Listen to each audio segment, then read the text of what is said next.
네, 월요일입니다. IBK투자증권 함정남 차장 모시고 시장 이야기 나눠보겠습니다. 차장님 어서 오십시오. 안녕하세요. 반갑습니다. 일단 연초에 기분 좋았었던 랠리가 일단 오늘로 인해서는 좀 쉬어간다라고 표현을 해야 할지 2,500선이 좀 다시 하회가 됐고요. 이런 상황 속에서 미국 조정론도 고개를 좀 들고 매크로 지표에 있어서의 불안감이 다시 좀 엄습을 합니다. 현재 구간은 전략을 어떻게 잡아야 할까요? 결론은 조정시 매수라는 뷰를 가지고 있습니다. 한 가지 아쉬운 것은 우리 증시는 작년에 글로벌 최하위였죠. 맞아요. 하지만 연초 시작하자마자 글로벌 대장격으로 우뚝 섰습니다.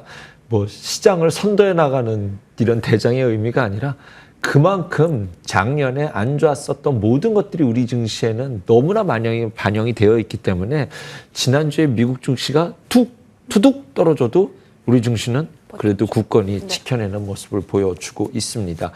한 가지 안타까운 것은 미국과의 엇박자로 인해서 미국은 지금 조정을 좀 주어도 이것이 망한 거 아니야? 이렇게 받아들이지 않고 뭐 조정이 올 수 있는 뭐 당연한 타이밍이라고 받아들이고 있고 그것이 10년물 국채 금리의 상승률이란 논리라고 한다면 불편하긴 하지만 우리가 모르는 영역에서 터지는 이벤트가 아니기 때문에 예상된 바운드리 안에서 움직이는 조정이라고 말씀드릴 수 있지만 우리 증시는 이제 출발인데 여기서 조금 미국 증시가 이렇게 조금 조정을 주는 것이 불편한 상황이다라고 좀 결론을 지을 수 있지 않을까라는 생각이 드는데 앞서 말씀드린 것처럼 지난주에는 미국 증시가 조정을 주었어도 미국 증시가 조정을 줬었던 가장 큰 빌미는 많이 올랐었기 때문이라는 의미를 갖다 대면 대부분 다 해석이 됩니다. 오늘 우리 증시가 하락하는 이유에는 그래도 10년물 국채금리가 여기까지 가면 우리 증시가 가장 불편한 게 환율이랑 국채금리거든요. 그러면은 일단은 당분간 올라왔었던 상승분도 있고 하니 우리도 한 템포 쉬어가는 것이 맞지 않을까. 여기서부터 미국 증시가 더 꺾여서 내려간다 하더라도 우리 증시가 그것을 모두 다 흡수해가지고 아이고 우리 증시도 틀렸어 일단 대피 이렇게 대응하기보다는 우리 증시가 최근에 올라왔었던 것은 아주 빠른 순환매로 이루어졌었던 바이오, 반도체, 2차전지, 그 다음에 조선 방산으로 이어지는 주도주군에 이어지는 자기만의 랠리가 쉬었다가 자기 타이밍 오면 바로바로 갔거든요. 그렇기 때문에 여기서 한 박자 레벨업이 됐었던 상태에서 우리 증시도 일단 한 템포 쉬자라는 분위기 안에서 오늘도 테마주들은 여기저기서 자기의 한 자리를 자리 차지하는 모습이 나타났었습니다. 그래서 지금 우리 증시는 답답해 보이긴 하지만 테마 순환매라는 논리로 오늘은 뭘까? 아니면 가다가 조정을 받은 타이밍에 매수를 한다라는 전략으로만 시장을 본다라고 한다면 지금은 조금 이런 표현이 맞을지 모르겠지만 종목이 홍수 시대라고 말씀드리고 싶습니다. 제가 주말에는 전 종목 서치를 한다라고 했는데 이렇게 종목이 많이 나와본 날이 없다라고 최근에는 없었을 정도로 종목이 막 쏟아져 나오고 있는 느낌입니다. 오늘 이 테마를 늘려 하다가 오늘 주제에 넣지 않았는데 그렇게 공통적으로 뽑혔던 것이 은행주였어요. 은행주가 외국인의 기관 입장에서 오늘 요거 테마를 한 꼭지를 잡으려고 하다가 제가 뺐는데 짧게만 말씀드리면 우리나라 증시를 외국인과 기관이 선취매로 매수해야 될 때 삼성전자를 여기서부터 끌어올리기가 약간 애매하다면 지금 삼성전자를 매수하긴 하지만 주가를 방향을 틀어 올릴 만한 의지는 느껴지지 않거든요. 미약한 수준의 매수이기 때문에 물론 매수는 들어오는 건 맞습니다만 그렇다라고 했었을 때 상대적 적은 금액으로 효율성을 높일 수 있는 시총상위 대장주들이 뭐가 있냐라고 찾아본다면 삼성바이오로직, 셀트리온 관심 갖고 있고요. 현대차, 기아, 현대모비스, 현대오토에버 관심 갖고 있고요. 그 다음은 은행주가 두드러지게 아마 2월 분기 배당과 관련된 2월 배당 결산이 있죠. 그런 배당 매력인지 아니면 외국인이 기계적 매수를 들어올 때 ATM처럼 은행주가 먼저 들어오는 뭐 이런 분위기 속에서 선취매인지는 알 수 없겠지만 어쨌든 기관이나 외국인 메이저 수급 입장에서 먼저 담는다라고 한다면 은행주가 눈에 띌 수는 있겠다라는 것이 차트를 돌렸었던 저의 느낌이라고 말씀드리겠습니다. 그렇네요, 진짜. 그렇다면 지금 구간에서는 조정 시 매수 관점으로 본다면 어떤 거 위주로 봐야 할까에 대한 고민이 쭉 있으실 것 같아서 일단 오늘 눈에 띄는 것들부터 하나씩 얘기 나눠보겠습니다. 일단 원전이 좀 궁금합니다. 한미 원전 MOU 관련 이야기가 좀 있었습니다. 뭐 웨스팅하우스에서 태클 걸 거 그럼 이제 없어지는 건가? 그럼 우리한테는 좋은 건가? 얘기 나오면서 전 거래일 그리고 오늘까지 추가 연속 시세가 나오고 있거든요. 확실히 그럼 이제 좀 가벼워진 걸까요? 원전은 제가 머니투데이에서 많이 말씀을 드렸었습니다. 참 좋아했었던 섹터기도 하고 나중에는 체코스 나올 때도 이제 시장이 반응하지 않았기 때문에 그때 제가 내려드린 결론이 뭐였냐면 수주도 좋고 SRMR도 좋다. 하지만 웨스팅하우스가 너무나 발목을 잡고 있어서 웨스팅하우스랑 합의가 된다면 원전은 시장 테마에서 찐대장이 될 수도 있을지 모를 에너지를 갖고 있지만 어쨌든 지금에서는 웨스팅하우스와 어떻게 해결될 수 있느냐. 뭐 이 방송을 처음 보시는 저의 원전에 관련된 뷰를 처음 보시는 분들을 위해서 다시 한번 말씀드리면 전 세계 원자력 발전, SMR은 미국이 그냥 독보적이에요. 러시아도 있죠, SMR. 중국도 있습니다. 하지만 러시아, 중국 빼고 원자력 발전 기준으로 봤었을 때 전 세계 5개 나라가 있습니다. 중국, 러시아, 미국, 한국, 프랑스예요. 그런데 유럽에서 러시아 거 죽어도 안 쓸 거잖아요. 그죠? 나 같아도 안 써요. 중국 경쟁력 있거든요. 중국 눈치 봐서 못 쓰죠. 미국이랑 어떻게 될 줄 알고 중국이랑 손 못 잡습니다. 유럽 국가들. 그러면은 프랑스 자기네 유럽 걸 써줘야 되는데 이번에 체코스 때 보였잖아요. 프랑스는요. 기한도 공기도 못 맞추고 가격도 비싸요. 아무리 도와주려고 해도 프랑스 자국 거 쓰는 거예요. 그럼 한국이랑 미국 남았잖아요. 미국 웨스팅하우스 40년 동안 아직 해본 적이 없어요. 한국이 미국과 손잡고 가는 방법밖에 없는데 원자력 발전 기준으로서는 웨스팅하우스가 이거 대주주가 미국 거 아닙니다. 이거 대주주가 캐나다 사모펀드예요. 팔아먹기 위해서 몸값을 높이기 위해서 한국 발잡고 있는데 내가 웨스팅하우스 직원이라고 하면은 너 발전소 열심히 지으려고 하는데 회사들이 맨날 한국 발목 잡고 있으니 내부적으로도 뭐 별로 좋은 모습은 아닌 것 같습니다. 그런데 지금 이것이 단독 기사로 나왔던 것이라 공식 발표가 아니어서 이것이 시장에서 믿을 수 있느냐 없느냐 만약에 사시려고 한다면 이거는 완전 찐테마로 갈 수 있는 뉴스다라고 저는 보고 있는데 시장에서 어떻게 해석하느냐 오늘 보니 믿어줄 수 있을 시장에서 해석하고 있는 것 같습니다. 그 이유 중에 하나는 이 대표가 예전에 2009년도 때 아랍에미레이트 바카라 원전 수준할 때 한국이랑 경쟁에서 떨어졌었던 회사 대표였어요. 그것이 웨스팅하우스 지금 대표여서 한국을 이갈구시라 했었는데 이번에 3월에 사임한대요. 맞아요. 그러면 미국 입장에서도 이거 원자력 발전 이렇게 지금 해먹어야 될 텐데 이렇게 죽치고 있느니 한국이랑 손잡고 미국이랑 한국이랑 손잡고 가서 미국이 일정 이렇게 좀 로열티 좀 먹고 한국이 가서 공사하면 되지 않겠냐는 생각이 오히려 정상적인 시장의 해석이지 않을까라는 생각이 들고 시장이 어떻게 반응하느냐가 오늘의 관점이었는데 오늘은 이거 믿어볼 만한데 라는 시그널이 반영이 되지 않았나라는 생각이 듭니다. 종목은 오늘 우진엔텍의 대장으로 반영이 되고 있습니다. 대장주는 당연히 시장의 방향성은 투자 에너빌리티일 거고요.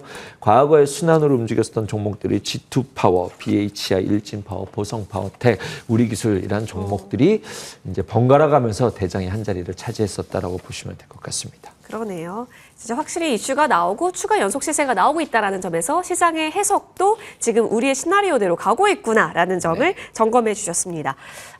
차장님 사실 지난주에 저는 차장님께서 해주셨던 말씀 중에 하나가 기억이 납니다. 이제 바이오 보자라는 말씀이셨는데 JP모건 헬스케어 컨퍼런스 이제 열릴 거고 그리고 실질적으로 그 한 주 동안 주기세포 쪽도 은근히 많이 올랐었어요. 네, 그렇죠. 이 참 뭐 어쨌든 지난주에 제가 이거 제 자랑을 지금 말씀해 주셔서 감사합니다. 지난주에 제가 이 시간에 뭐라 그랬냐면 반도체 CS 반영됐으니 상고 하저일 수도 있다. 주중으로 봤었을 때 그러면 CS 땡겼다라고 한다면 이번 주에 JP모건 헬스케어 컨퍼런스가 있으니 막판으로 갈수록 바이오가 좋아질 것이다. 딱 그렇게 현상이 일어났죠. 제가 지금 이 자리에서 JP모건 헬스케어 컨퍼런스 되면 바이오가 좋을 것이다라고 말씀드리면 이건 논리가 안 맞죠. 그럼에도 불구하고 저는 바이오를 조정 시 매수 의견을 드려야 될 것 같습니다. 지금 시장이 JP모건 헬스케어에 편입돼서 묶여서 움직이는 종목이 몇몇 종목이 있기는 있어요. 있기는 있지만 바이오 전반적으로 올라온 기대감이 그것 때문이 아닙니다. 이번 헬스케어 컨퍼런스에서 가장 예의주시하는 주된 내용이 뭐냐면 트럼프 2기 행정부에서 생물보안법과 M&A 규제 완화, 약가이나 이런 부분들이 다뤄질 핵심 주제 내용이거든요. 그러면 생물보안법은 밀렸으니까 앞으로 쓸 수 있는 재료로서의 역할을 할 수 있게 되지 않겠습니까? 삼성바이오로직스 저는 충분히 볼 수 있고 바이낸스 충분히 올라왔지만 이것과 관련된 종목들 여전히 ING의 재료가 살아있다라고 볼 수 있겠죠. 약가이나 바이오의 악재다라고 하는데 이거 바이오시밀러에는 호재 아닐까요? 당연히 호재가 될 수 있으라 생각이 됩니다. 그러면 겹쳐지는 종목이 또 삼성바이오로직스가 될 수 있겠죠. 셀트리온도 매우 예의주시해서 보고 있는데 이상하게 계속 최근 들어서 이번 파동에서는 삼성바이오로직스가 압도적인 셀트리온 대비해서 우위에 있다라고 판단이 되어집니다. 두 번째는 항체 약물 적합체 ADC인데요. 이것과 관련돼서는 뭐 리가킴 바이오가 대장으로서 자기 자리 타이밍을 기다리고 있고요. 또 하나 이번에 스퀘어 컨퍼런스의 주된 관심은 비만 치료제인데 비만 치료제는 제가 계속적으로 이번 버블의 랠리의 끝을 찍을지 모르는 이슈다. 바이오를 계속 봐야 되는 기저에 깔려 있는 것은 비만 치료제다라고 할 때 이것들에 대해서 이제 종목군들이 확산될 수 있다는 점까지 본다라고 한다면 관련주들도 여전히 JP 모건 헬스케어 컨퍼런스로만으로만 뭐 이렇게 재료가 끝났다 이렇게 해석할 수 있는 것은 아니고 저는 조심스럽지만 이번 바이오 사이클의 대장에 대해서 그 플랫폼 기업이라든가 한올바이오파마는 매우 예의주시해서 보고 있기 때문에 아직은 ING다라는 것 플러스 알파로 2월에 첨생법 시행이 저는 지난주에도 말씀드렸지만 여전히 이 부분이 핵심입니다. 첨생법과 관련돼서 어떤 셀이라는 이름이 들어가는 젠이라는 이름이 들어가는 줄기세포와 관련된 세포치료제 관련된 중말로 좀 압축해서 올라가는 모습이 있었지만 실제로는 임상이 3상이 돼서 식품의약청에 등록이 되지 않다 하더라도 진짜로 치료하기 힘든 난치병 질환에 대해서는 그다음에 유전적으로 힘든 질환에 대해서는 치료제가 나오기 어려운 질환에 대해서는 환자 입장에서는 지푸라기도 짚은 심정으로 잡고 싶은 심정으로 나한테 테스트해보라 라는 것을 완화해 준다라는 관점에서 즉 일상 통과돼 있었을 때 약을 팔을 수 있는 기회가 생긴다라는 것이거든요. 그런 논리로 본다라고 한다면 지금 바이오 종목들의 스펙트럼이 확 넓어질 수 있다라는 점, 줄기세포주들은 쭉 뭐 최근에 올라간 종목들도 있지만 이제 세포 치료제와 관련돼서 쭉 앞으로 뭐 지켜본다라고 한다면 메디포스트가 계속 언급되는 종목이고요. 세포 치료제와 관련돼서는 제 지난 시간에도 예전에 한번 말씀드렸지만 토모큐브라든가 그다음에 또 유전자 치료제 난치병과 관련돼서는 시리빌리언 이런 종목들 이거 말고도 종목들이 굉장히 많습니다. 좀 바이오는 종목 대용으로서 스펙트럼을 여전히 넓혀놓고 볼 수 있을 만한 종목군이다, 섹터다라고 말씀드리겠습니다. 역시나 바이오단에서도 조정 시 매수 전략 유효하다라는 판단 내려주셨습니다. 그러면 JP모건 헬스케어 말고 이외에 주목해볼 만한 이벤트 또한 있는 걸까요? 네, TSMC 실적 발표가 일정되어 있죠. 네, 12월에 대한 실적이 나왔는데 매출이 나왔는데 대단해요. TSMC. 좋은 회사야, 진짜. 좋은 회사죠. 부럽습니다. 부럽죠. 부러운데 이제 14분기 실적 발표가 이번 주에 있게 될 텐데 뭐 이미 시장의 눈높이가 좋아졌기 때문에 이것 때문에 뭐 어떠한 해석이다 이런 것보다는 이 실적 발표를 하면서 다음 전망치를 어떻게 내놓을 것이냐는 굉장히 중요한 의미가 있다라고 봅니다. 그래서 관전 포인트가 앞으로 코어스와 관련된 용량 확대 전망 이것이 앞으로 미래 반도체대에서 TSMC가 어떻게 바라보고 있는지 예측할 수 있을 것 같고요.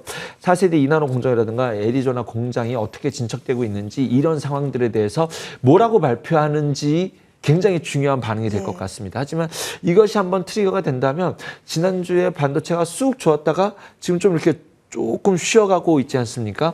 우리는 이번에 반도체 올라온 것이 대단한 호재성 뉴스가 나왔다라기보다는 이제 우리 한국 시장이 바닥을 찍었다는 논리에서 한 번에 어쨌든 수급의 손바뀜이 나왔다라고 했었을 때 이것을 빌미로 다시 한번 좀 종목별로 좀 어쨌든 TSMC 실적은 좋다라고 한다면 지금 반도체를 끌고 가는 대장은 삼성전자가 아니라 하이닉스니까 하이닉스가 조금 다시 한번 반등을 줄 수도 있다. 하이닉스가 반등을 줄 때 반도체 소부장 전반적으로 다시 한번 쉬어가는 템포에서 다음 박자를 준비할 수 있지 않을까 생각이 듭니다. 체크 포인트로 지켜보셔야 될 것 같고요. 종목은 고기와 관련돼서 TSMC와 관련된 종목들이 있다면 에이징랜드, HPSP, 이오테크닉스, 레이크 머티리얼즈라는 종목들이 있을 것 같고요. 또 하나는 17일에 드론 택배, 그다음에 배송, 그다음에 로봇 배송 있지 않습니까? 이것과 관련돼서 생활 물류법이 시행이 된다라고 하는데 지금 드론과 관련된 종목들 그리고 배송 로봇 관련 지금 이쪽 테마 여전히 계속 살아 있죠. 드론도 죽지 않는 테마 중에 하나입니다. 지금 죽지 않는 테마 계속적으로 보셔야 될 테마가 앞에 뭐 바이오도 있고 반도체도 있지만 테마 지금 굉장히 많잖아요. 자율주행, 그러니까 로봇 자율주행 드론 이렇게 세 개를 좀 저는 묶어서 같이 보고 있는데 로봇은 좀 별개로 봐야겠죠. 로봇 자율주행 그다음에 우주항공은 계속적으로 쉴 때는 눈여겨서 봐야 된다라고 저는 생각이 듭니다. 그 안에서 이제 지금 좀 드론도 종목들이 좀 최근에 나의 타이밍을 기다리면서 쉬어가고 있지 않나 생각이 듭니다. 제이시안 시스템, 에이럭스, 네온테크라는 종목이 있고요.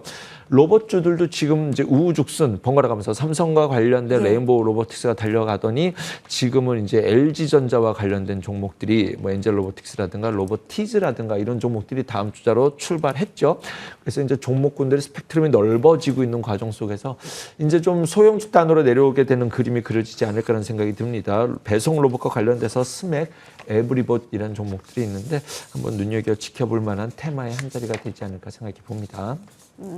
알겠습니다. 지금 생활물류법 17일 생활물류법 시행된다라는 이슈와 함께 드론까지 얘기해 주셨고 어떻게 보면 로드, 좌우, 로봇 드론, 자율주행, 우주 쪽까지 같이 순환은 이뤄낼 수 있다라는 아이디어 챙겨봤습니다. 진짜 말씀대로 들어보니까요. 봐야 할 종목들이 많네요. 이 속에서 중요한 건 타이밍이겠죠? 맞습니다. 이 부분도 같이 고민해 보시면 좋겠습니다. 오늘 양대시장 하락에서 결국 마무리가 됩니다. 1,900여 개 넘는 종목 마이너스권에 접어든 것으로 나타났고요. 외국인은 현선물 매도 우위 보이면서 오늘장 거래 마쳤습니다. 오늘도 수고 많이 하셨습니다. 저희는 여기서 물러납니다. 시청해 주신 여러분 고맙습니다.